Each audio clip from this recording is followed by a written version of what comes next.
Hello and welcome to Fox Sports Lab AFL for the start of Sir Doug Nicholls round. I'm Ben Dixon and joining me, the People's Champ. He just loves getting around people flat out. Jason Dunstall and the man who can now bench press his body weight, 60 kilos, Paton. Welcome, boys. How are we going to go? Oh, I'm up and about today, as you can tell. Looking forward to this before we hit the bye rounds hard.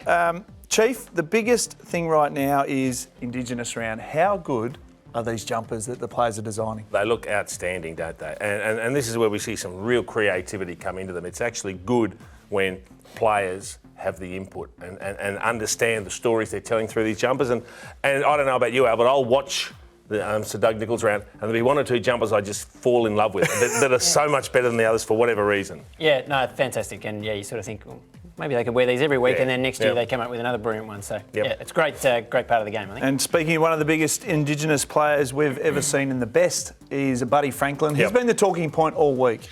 Chief, I'm going to go straight to you. They're talking about announce your retirement, celebrate him for the remaining part of the season.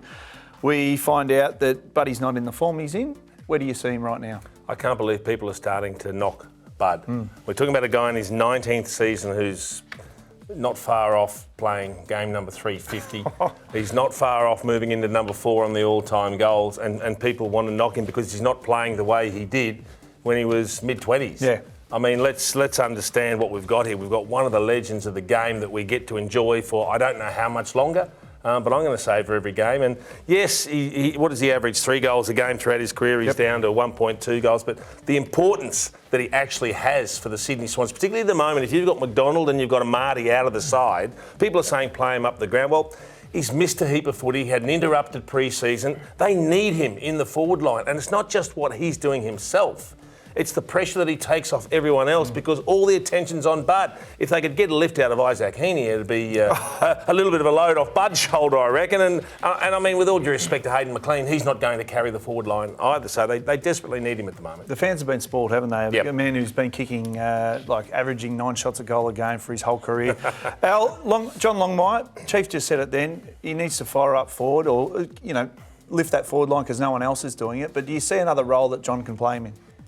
Well, I think at this stage of his career, that's probably going to be difficult. He has been Sydney's number 1 forward target inside 50 this year, but as you say, we have extremely high standards for him, and the stats don't look great on paper. He's averaging under 2 goals a game since his first season in 2005, which you would remember, and under 10 touches a game for his the first time ever in his career. So he's 5th at the moment on the Swans goal kicking with just 7 for the year, and even his accuracy is down on what it has been over his career. So maybe there's a bit of confidence there. John Longmire said he was crook last week and only just got up to play. So, but maybe this is a week he can play himself back into some form. Against the Kangaroos, he'll get amongst them. Well, against the Kangaroos, he did kick 13, as we mentioned. All right, let's go from one decorated player to the competition's most underrated players, Chief. As we look at it right now, Collingwood, well, they're just flying. But is there anyone in your little wheelhouse there of Collingwood that you see is underrated? There is, absolutely there is. All the talk when we talk about key forwards, it's Carlton, we talk about Kerno Mackay, we talk about Cameron and Hawkins, Taylor Walker's playing well at Adelaide, Aaron Norton draws a lot of attention at the Bulldogs, but no one talks about Brodie Myercheck. Oh. This is a bloke they picked up at pick 22 in the rookie draft back in 2018. Cost nothing. Plays nearly every game, doesn't have key forwards alongside him. For most of the year, hasn't had Dan McStay for a number of games, hasn't had a resting ruckman with him. This is a guy that does the job every single week. Works up, comes back, gives them an outlet kick, pushes back with the ball, kicks goals for them. I think he's a star.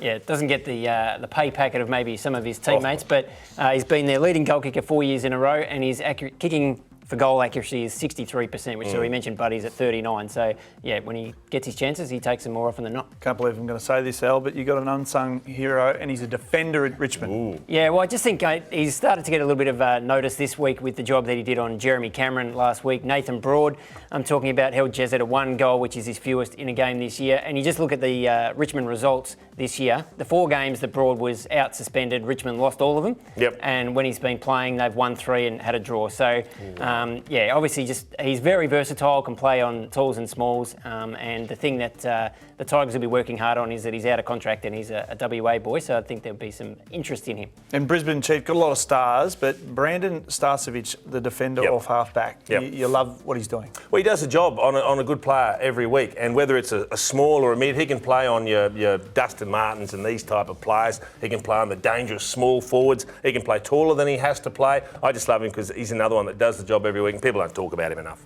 All right, we're up and about. It's certainly exciting for Indigenous Week, but that's our look at Bud and some of the game's unsung heroes.